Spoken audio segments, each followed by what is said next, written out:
Welcome to the Harp On podcast, where we talk to guests who dare to disrupt.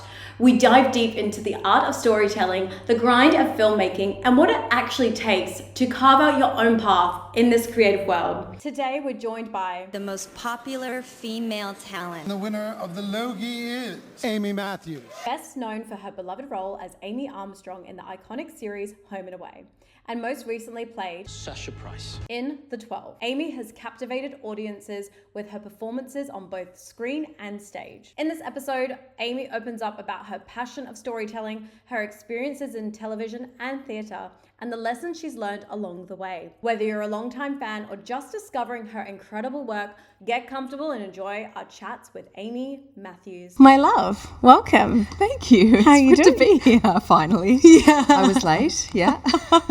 But we have plenty of time, so it didn't matter. You're all good. We're here.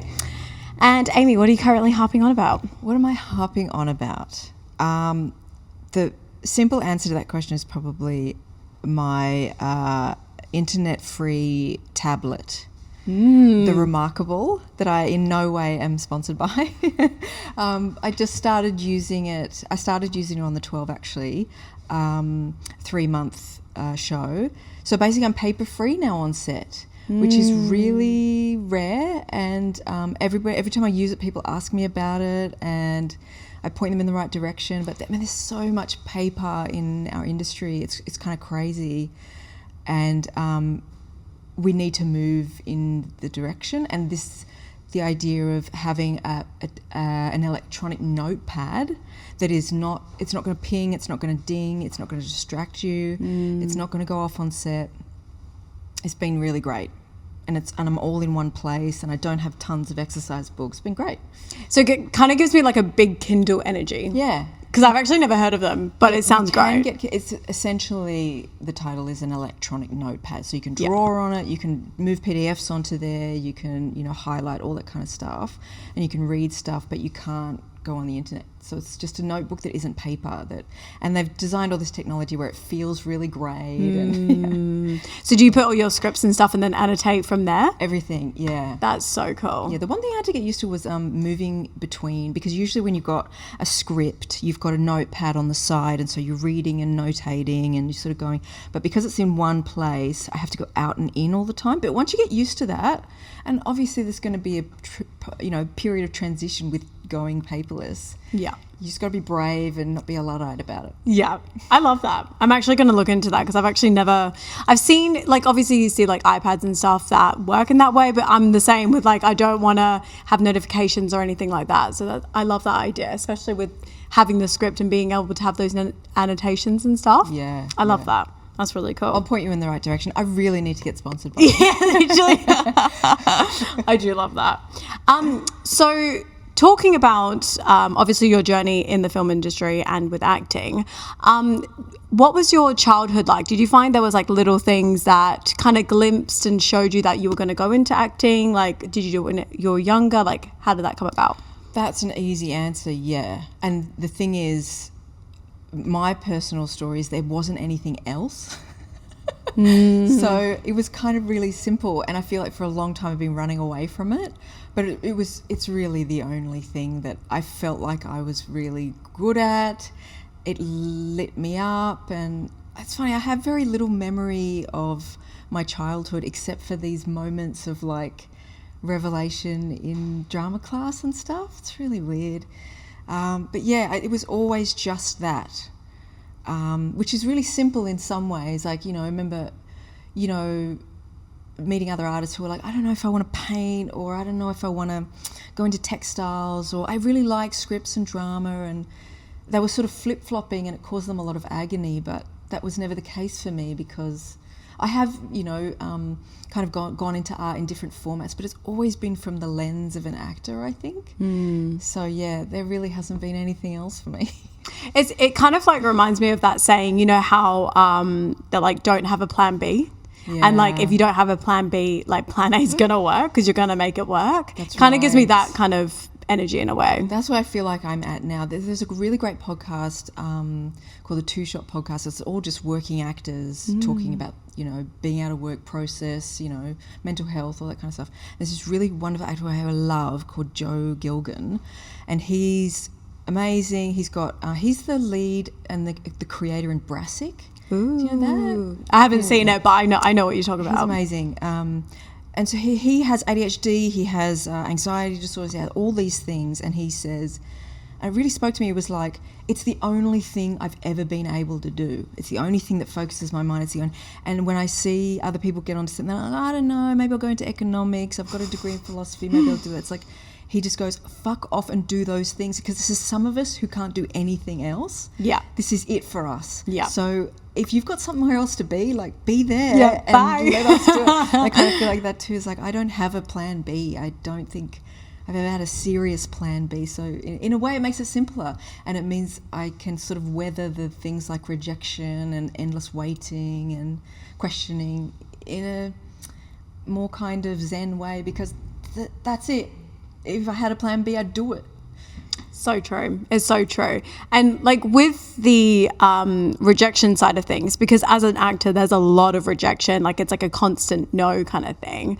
And I feel the same in filmmaking as well. But like, how do you specifically navigate that? Like, have you changed since the beginning with the rejection? Like, how do you actually like, because like, say for me, for example, there was a moment where the time like it took to grieve whatever that job was shortened. Mm-hmm. Was that a similar experience with you? For sure. I think being, you know, I can call myself now a mid-career artist.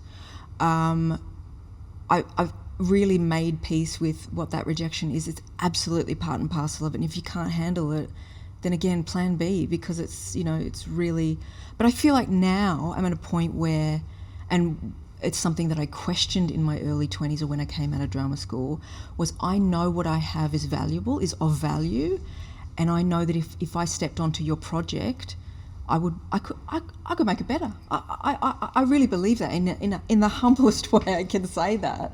So when it's a no, then it's go with God and be, you know, peace be with you kind of. I'm not religious in any way. I don't know why I'm using those words. Yeah. But so it's a more sort of philosophical, instead of it being a personal rejection against my artistry. Yeah. I just don't view it like that. And, you know, it was drummed into us in drama school, and people say it all the time, but you can't unless you really know that.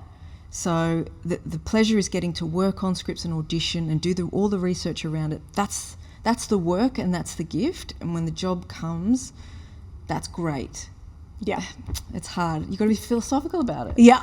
100%. I think it's like the only way to really get through it, because it's like one of my quotes is like, every no gets to a yes. So you're just like, cool, that's just one more down. Like, I'm ready for the next one. Oh, cool. Like, we're getting to that yes kind of thing. And that's always been like the thing that gets me through any of those kind of rejections. But then I think you get rejected in every kind of industry you're going to be in kind of thing. So it's just like, all right, well, this is my type of rejection. This is what I've got to, like, you know, essentially have this, like, be able to metabolize this to progress, essentially. Yeah. I remember somebody saying, choose your hard. You love that? Yes, I love that saying. Everything's fucking hard. Yeah, exactly. You can have tons of money in no time. That's really hard. Yeah. You can have it. Yeah. Or you can have no time and tons. Did I mess that up? You can have heaps of time and no money. That's also hard. Again, that's hard. Yeah.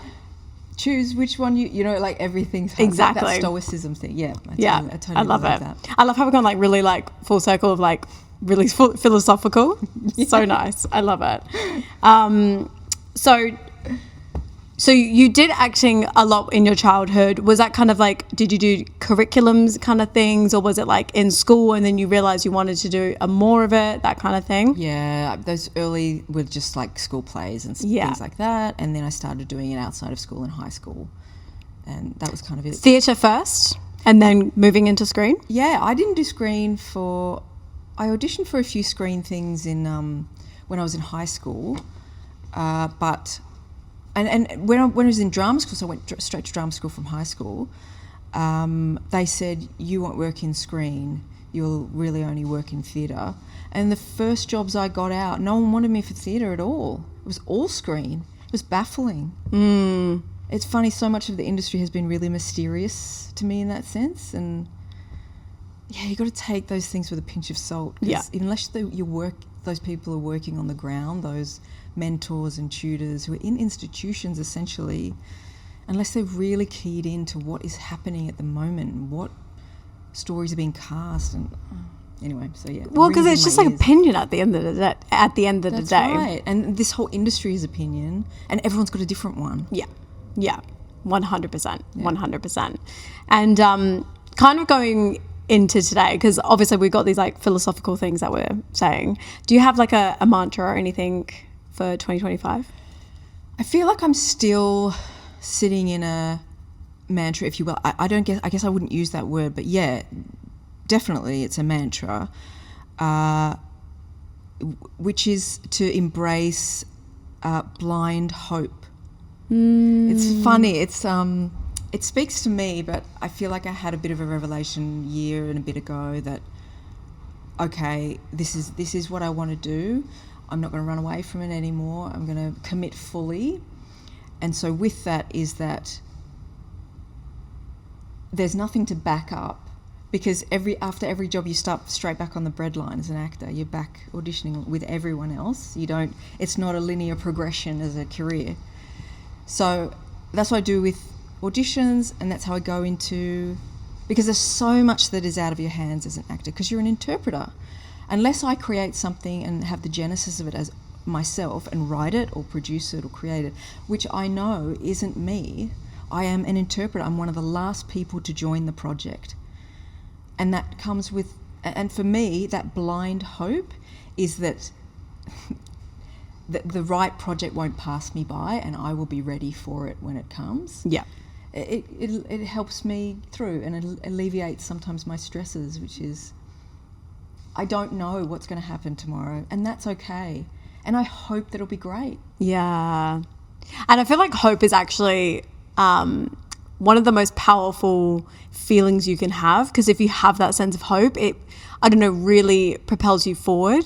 Because I've definitely had moments when I didn't have hope, and it was just like, it just didn't work. Yeah. And when you have that hope, it just makes everything so much easier, better, in all senses, for sure. You become more attractive too, in a kind of, karmic sense. Yeah.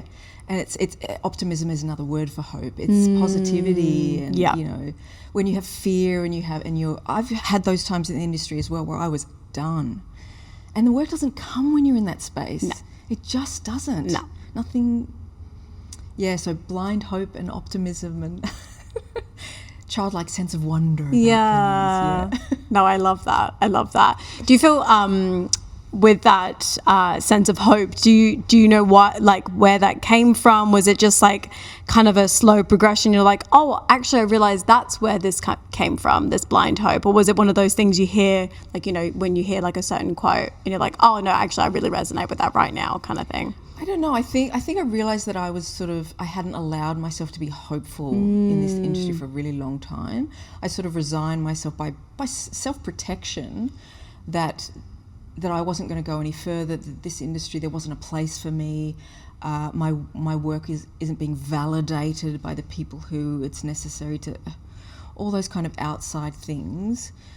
And it was sort of like the opposite of that is being hopeful that, you will be seen, that you'll be of value, and it's sort of like, wow, I realise I have not allowed myself to be hopeful in a really long time. Yeah, funny. No, I like that. That's lovely. That's beautiful. And do you have any like rituals or routines, like even if it's like outside of when you're like on set or when you're in an audition process, do you have any like rituals or routines that you like come back to get you in like a certain space to go through the auditions and all that kind of thing? I think certainly exercise daily for me, and it's all kind of interconnected with this idea of hope and protecting my own mental health and my patience and my confidence in these long stretches of waiting in between gigs in this country anyway, and certainly through my experience. I need those endorphins each day, and I can feel if I'm going to a place of negativity or I'm slipping into something which could turn into a big cloud sitting over me, which again is not productive, and you don't attract work when you're in that space. So my job outside of the, something landing is to just take care of myself. It sounds really kind of self-indulgent, but it's to stay inspired, stay passionate, stay curious. Curious is huge as an artist, I think, in any capacity. So exercise. There's also, I had because in order to stay in that place, you can be knocked really easily from that place of openness and giving over and curiosity, and which I think is really important as an actor. For myself, and I know there's other people who work a lot more cerebrally than I do, but I had an experience not long ago where I was on a job, really excited about it, love what I did in the audition. They liked what I did a callback with the director. It was fantastic, really accepting. And I got on the job. I was away from home, and so when you do a job, usually you're there a week early and you go and meet with hair and makeup and costume, and they kind of sort you out before first day on set, and you agree on costume and makeup, and it's kind of gearing up.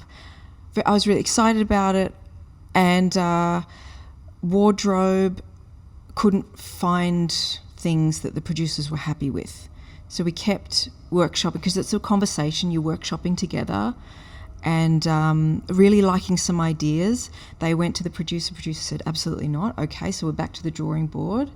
The wardrobe shopping away. I'm confused because, and I said to wardrobe, did you see what I did in the audition? Have you seen it? I'm not quite sure where we're going now. What ended up happening was the costuming and makeup was completely different from what I thought I was creating in the audition. So I felt really confused. I felt really vulnerable. I felt like I didn't know what I was doing. I didn't know why I was there. All those spiraling things that just knock your confidence. I was like, okay, I have to be on set tomorrow. I've had 4 days of hell and I'm sinking into a place, what am I going to do? I have to be on set. I have to be creative. I have to be open. So I woke up really early that morning and I just put on music and I just danced. It was in a hotel room and I just danced for like 45 minutes, and it wasn't even dancing, it was like just free movement, and it was just taking my brain off and like sitting in my own body and just moving for pleasure and freedom. It sounds so like airy-fairy and but I really believe in it as a thing that so much of the time what I believe is that the brain doesn't belong in the space that I work in. It's much more interconnected, physiological, and that's the place where the best work can happen, which is all your homework is done and then you step on set and it's like it's never happened and you're existing for the first time. I have to be in my body and not here. And it worked so well and I was so happy and I could let all that shit go, and it doesn't matter what I look like. I know what I did, and it was just I have to be connected to my body, I think. And more I find the way I work is speaking through my body and not just the words. Yeah. Well, because I find it like acting is definitely like a full body experience, because it could be perceived as quite heady, but like to be able to like literally embody a character, another human being, it's like those, like, the exercise, the dancing and all that kind of thing really factors into like being able to create this essentially another entity to play. And it's like no wonder you like having that, like literally just going there and dancing for 45 minutes and how much that can shift your energy. Like all of this stuff I find so fascinating, how people really can get into their process, like their role, and like those little things that may seem like minuscule. Like if you told someone you danced that morning, they'd be like, oh yeah, all right, cool. Yeah. But like for you, that was like so instrumental to get you into that job. Yeah. And I just love hearing like, how people get into that kind of thing. So it is really interesting. I heard this really great saying, somebody was saying the difference between an amateur and professional is that, like if you're talking about, photographer, like anyone can take a great picture, but can you take a great picture at 9 a.m. next Tuesday when we've got the studio booked for an hour? Yeah. So I had to be on set that next day and do what I do. And if you can't, you don't work again, and you're not a professional. Yeah. So it's very intuitive, very creative, but you have to have the recall of it. You have to be able to do it. You have to like essentially do it again. That's do it right, again. Do it yeah. again. If you can't, then that's it. That's the job. Yeah, That's the yeah. job. Yeah. That's a wrap. On demand. On demand. Speaking of like the industry or like even just like acting in general, do you find you have any like pet peeves when it comes to the industry or anything like that? Pet peeves in the industry. I sometimes I question, and this is only without the knowledge of the machinations of what does happen. Yeah. And I don't want to know, I don't need to know those things because I'm an interpreter, I'm just an actor, and I embrace that. But sometimes we get very small amount of notice or a very small amount of time in which to produce something that could potentially contribute and benefit the production. So I don't get to read the full script. Okay, I'll make some choices. I have to do it in 24 hours. Okay. I'd do a better job if you gave me 48 even, you know. I wonder why those things happen. And those things, in my experience, have happened with huge, big budget Hollywood movies and short films and all the in-between. And I wonder if there's something strategic about it. And I know that as actors we get manipulated all the time, and and I totally get it and I understand that. But sometimes just the respect for craft, that if you gave me one more day and that we don't have existing lives outside of these things is also another factor. And so it is what it is, and you can do what you can do if you've got another job or you're in the middle of a job and you've got something due in 24 hours. But sometimes I wonder, was this necessary? Could they have got their shit together earlier and just notified? And again, I don't know how that part works. You probably don't know more than I do, but it's not something that keeps me awake at night. I let go, but yeah, it's one of those things where you're just like, because I definitely understand what you mean in terms of timing. And sometimes it's like, doesn't feel like there's enough at any stage, and you're just doing it and you're just like, oh my goodness, like, yeah, having that extra like day, like even hour, like it would just help so much. But yeah, it honestly like feels like, I actually said this the other day to someone, it feels like every time you make a film or anything like that, it is literally building up a business and then just breaking it down again. And it's like, even like I was talking about like company culture, like within a business, you know, that takes years to build up. And in a film, like you literally just get a bunch of people together and it's just like everyone just better get along because you just have to. It's actually bonkers if you think about how that whole process is. So no, I totally feel you on all capacities on that side. That's an interesting thing about like working in there's few opportunities that I had to work in WA on WA sets, because it's such a small industry here, and I know there's a massive push that we need more crew on the ground here in all departments, but because, you know, I think the stats are there's enough good professional crew to work 2 big productions at a time, and after that it gets a little tired. Yeah. The benefit of that is that working relationship that you need to establish really quickly, most people already have that. Yeah. So if you're an out-of-state company doing that here, I feel like that's a real benefit. Yeah. Because, you know, what if you don't get along? You know, there's a lot of time wasting getting on the same page and all that kind of stuff, but it's sort of not the case on the sets that I've stepped into here in a way. I'm sure it will change, but but for the most part right now it's nice. And actually I'm really interested in this quote that you said, because when I was doing my research I always find like statements that really resonate when I'm reading it. And one I was really interested that you said in an article, which was, nobody prepares you for fame or media or your perception or your branding or anything like that. And I was young and learning and making mistakes. And if I had my time over, I would do it differently. I'm really quite fascinated by this statement, because it's like, I'm interested in like what headspace you were at that time, and what do you feel like you would have done differently? Because what kind of headspace were you in when you said that? I think I know what I'm referencing. So I got it out of drama school when I was maybe 22, 23. 2 years of auditioning on the ground, lots of rejection, a few jobs here and there. And then I got a 3-year contract, which ended up being 5, on a soap. Home and Away. Yes, It's great. yes, we can name it. There's Australian no libel. classic. Which essentially I don't think I was prepared for, and it was nothing was ever discussed in drama school around.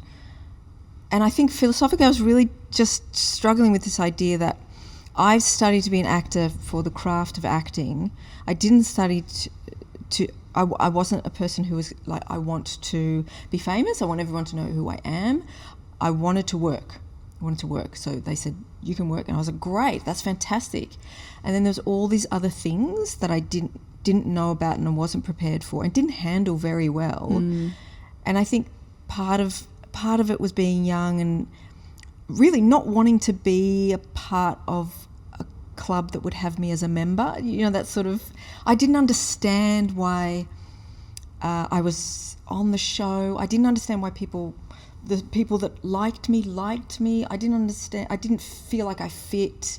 All these silly things that have to do with, you know, self-esteem and that have nothing to do with the craft of acting, which is all I had done up until that point, was work towards how I create character and work scenes with other actors. And I felt a little bit at sea. And I guess I don't know what I would do differently, but you can't have the wisdom that you have when you're 40, when you're 24 or whatever.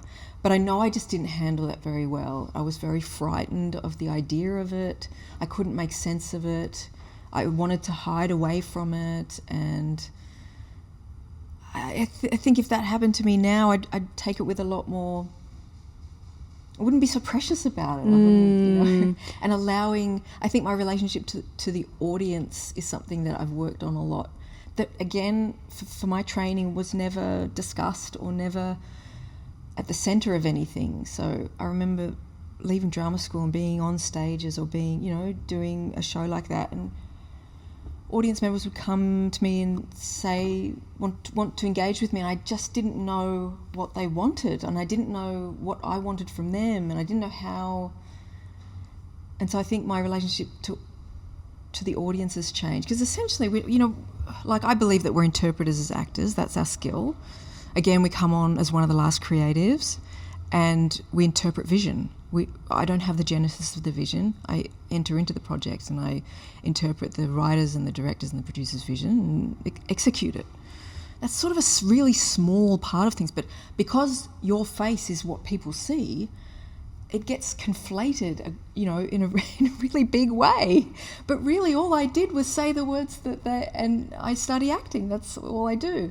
So I think trying to understand the fascination around that, it's been a journey, I think. Yeah, because it's interesting, because it's like, I always feel like there's always 2020, and like looking back on something, be like, if I knew that, I would have been so much X, Y, and Z kind of thing. Yeah, it's really tricky, isn't it? Can't live your life again. Nah. But I just did find that fascinating, because I don't know, you always hear, like, especially like seeing friends and stuff, and like handling media, fame, it's just, again, another entity in itself, because it's away from the craft, it's away from everything else, but this thing you have to deal with, like, around everything else, is just so, it's a lot. Yeah, it can be, especially when you're not primed for it. And they had really good in-house training for that stuff there on the ground. But yeah, just, I think personally making peace with it or understanding it in a different way. Yeah. Anyway, yeah. Was there anything you wish you knew when you started? Wish I knew. I guess from where I'm sitting at now, like, I really believe that confidence is really important. So if I back myself and I back my own artistry, that's where I'm going to be at my best. Yeah. And I think that was really hard for a long time, and it sounds really simple, but I would have made it more of a concerted effort to protect my own confidence. and my own take and opinions, and those, again, as an older person talking to their younger self, who, of course you have those insecurities when you're younger, but yeah. You kind of almost just like wish you could shake your younger self and just be like, oh my God, like please don't care about X, Y, and Z. Yeah, like it doesn't matter. That's right. They're not important. No. Yeah. And it's just so funny. The older you get, the more you're like, oh wow, I just really wish I didn't care about this person's opinion who like actually just doesn't care what I'm doing. But I think they do, because apparently I'm putting importance on myself. Yeah. It's so, I think that's the beauty of age, really, just being able to get older and be like, no one actually cares. I think it's a journey towards authenticity, which is just the follow on of all these things we're talking about, is that you know who you are more and can be who you are more and be at peace with that. Yeah. And through my 20s, that was not the case at all. I was like, who am I? Yeah. Am I this? Am I that? Yeah. Yeah. And then like putting media and stuff into the mix, obviously having that perception would have like just inflated it on such another level as well. Yeah. So, yeah. What do you find, what is your most favorite part about acting, like in the process, and what do you find the hardest as well? Favorite part of the process? Look, I really like the research phase.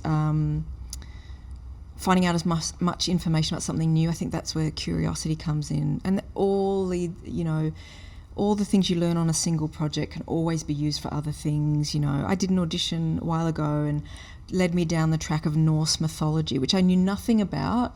A wonderful opportunity to like delve into this research, a reason to research this subject matter that I had nothing, great, amazing.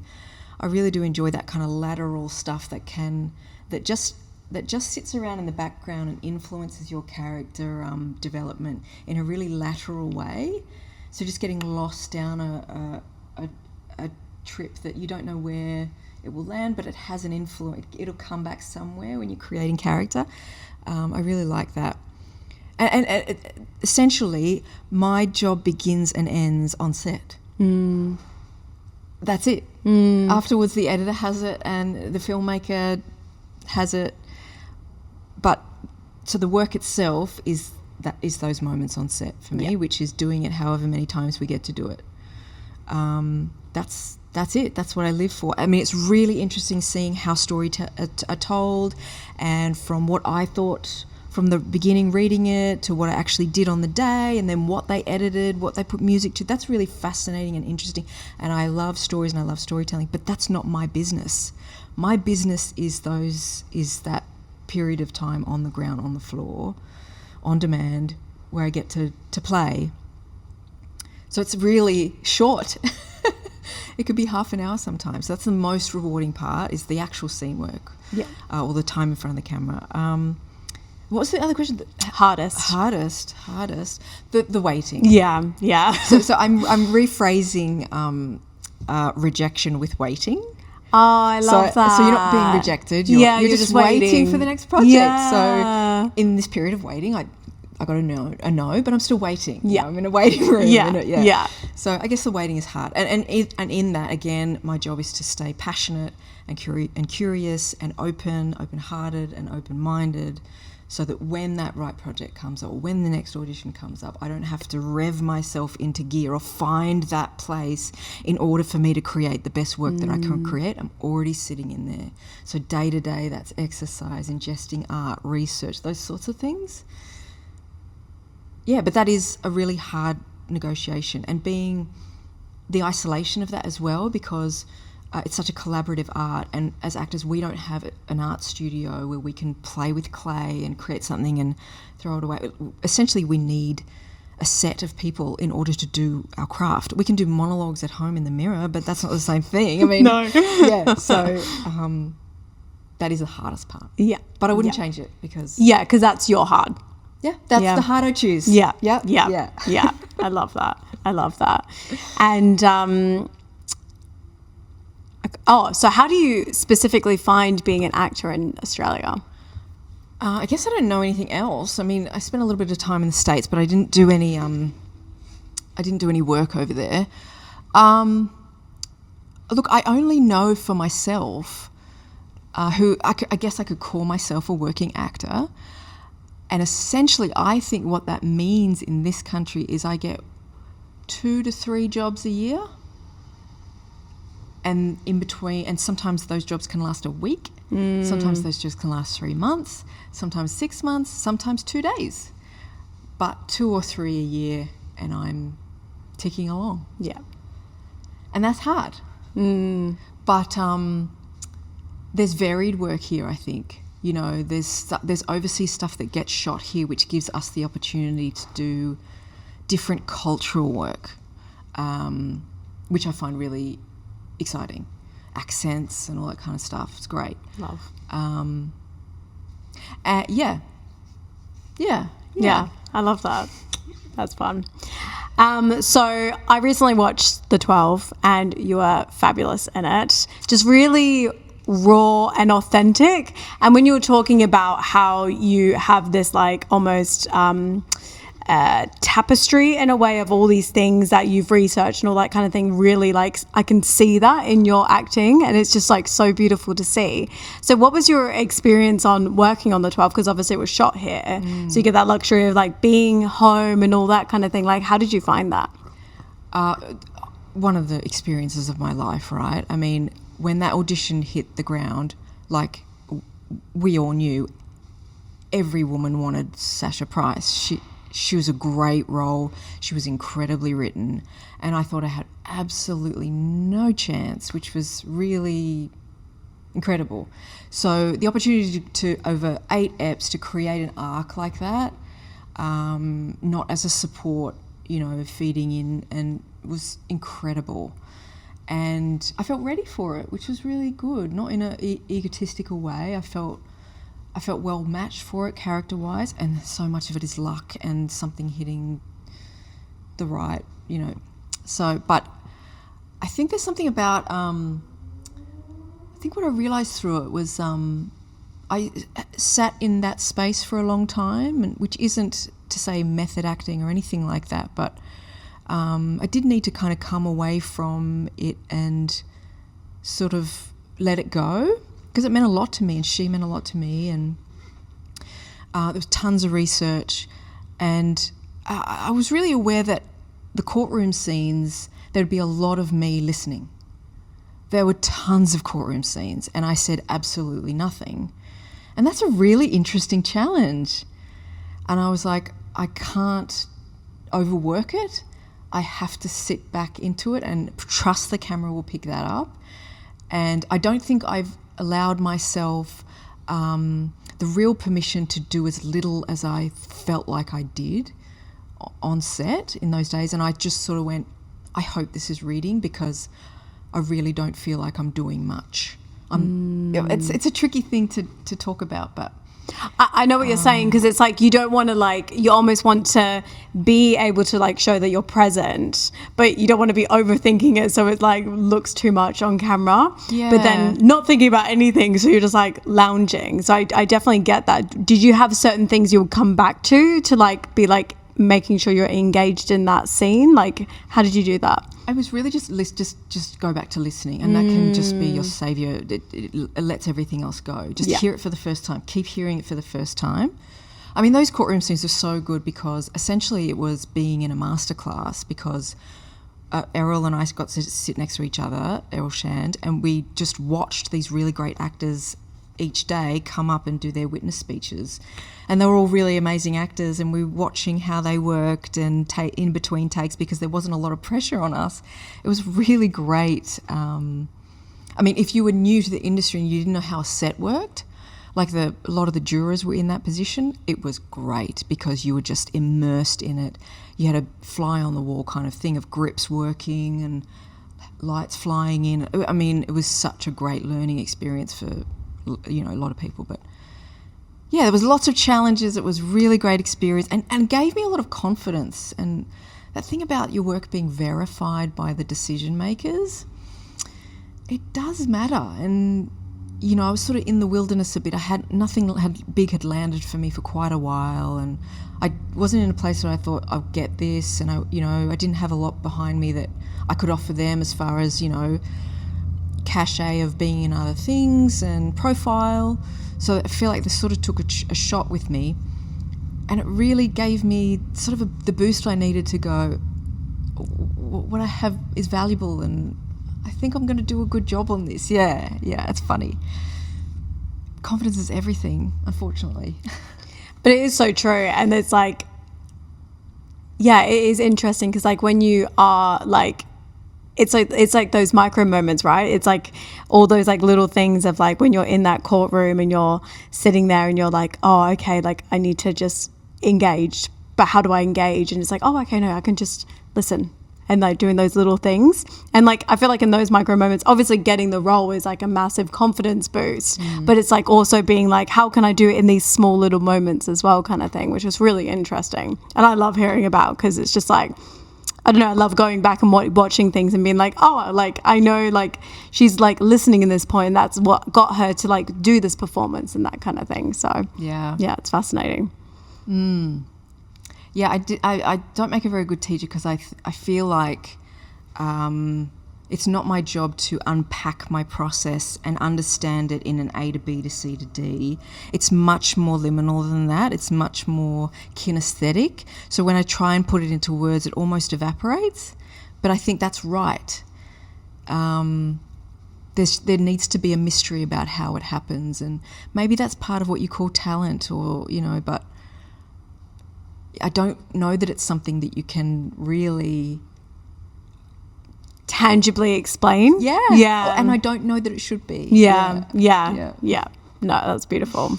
And so you just came off the back of being in the theatre at the what's it called? Perth Festival, the August Osage County, great modern American classic. Yeah, that was. Did you get to do an accent for that one? Yes, Oklahoma. That was great. Oh, what a great accent as well. Yeah, it was. Look, I really love the theatre, and I'm still really connected with it, and I feel like it complements and sustains the screen work in a really great way.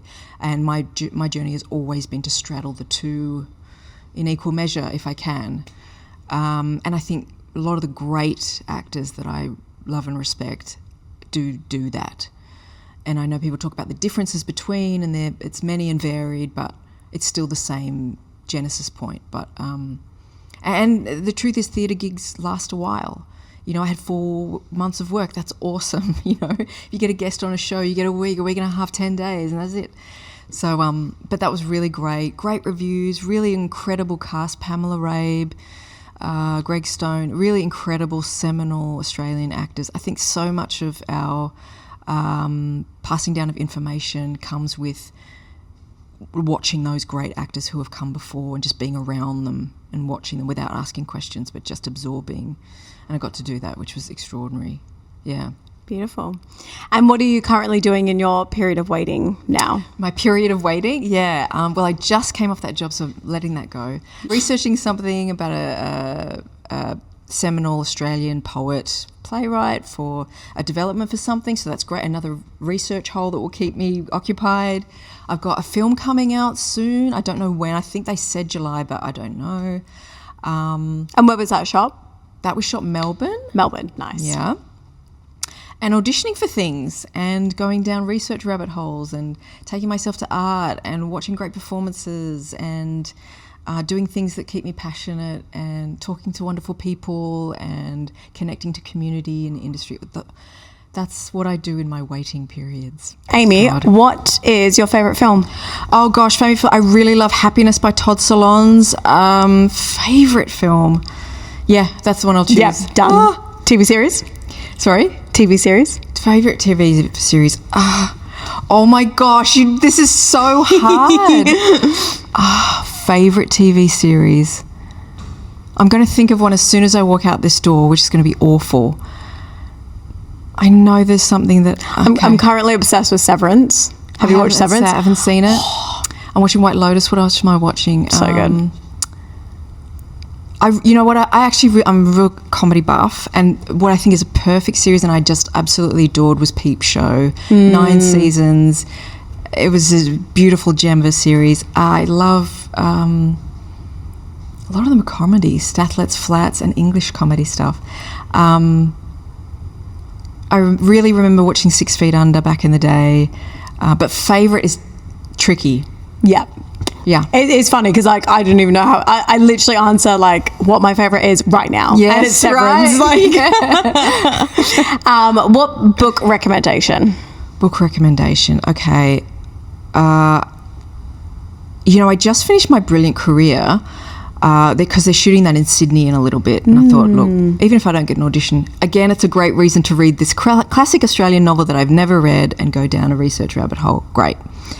And it really stuck with me. So it's late 1800s, a young girl talking about her life and wanting to bust out of domesticity and poverty and create art and write. And I won't spoil it, but her choice in the end it's such a great conversation starter, and I can't wait to see what they do with the series. My Brilliant Career by, Milton, no. Forgotten. Anyway, everyone knows. By an author that is Australian. Author. We'll find it. Your coffee order. I don't drink coffee, I do yerba. Yeah, yerba mate. What? Okay, you need to get educated. Yerba mate is South American tea, essentially, and there's a whole ritual. Is it similar with to mate gourd. or no? Mate, yes. Ah. Yeah, another word for it. Different countries call it different things. Oh, so it's Yerba literally the mate. same thing? Same thing, yes. Ah, interesting. So I have a gourd, I have the whole the set. bombilla, the straw. Yeah. And it just... I gave up coffee and alcohol a little while, a couple of years ago, and I've not looked back since. I think the issue for me with coffee is that 4 times out of 5, I'll get an anxiety spike, but I can never guess when that's going to happen. And sometimes it's great and it doesn't touch me, but I just didn't want to run that race anymore of like, it's rolling a dice and anxiety dice. So I was like, I think I'll just cut it out. But yerba never gives me that. And I find it kind of mild, and I like the ritual of it as well. Yeah, very important. And what is your personal mission? Personal mission, okay. I guess a commitment to my own artistry. I just want to keep getting better and better and see how good I can actually get, and how and that is the journey of authenticity, that is of surrendering, of how much can I'd like to see where that it's an endless string, but to just get better and better. Yeah, I love that. I love that. It feels simple, but yeah, I think that'd be it. No, it's beautiful because it really ties in with your like curiosity and wanting to explore that authenticity. And obviously, as we get older, we just grow into that so much more. So it will be so beautiful to like see that more and more from you on screen. So I'm very excited to see. That'd be amazing. Yeah. But thank you so much for coming on. Oh, what an absolute pleasure. And it's so difficult to talk about yourself, especially as actors. I know so many of us, we just love hiding behind characters. So to actually sit down and to talk about yourself is like, I'm so boring. Oh my gosh. Oh my God, stop. No, this has been such a pleasure, and I've loved having you on. And thank you for coming. Thank you, Hayley.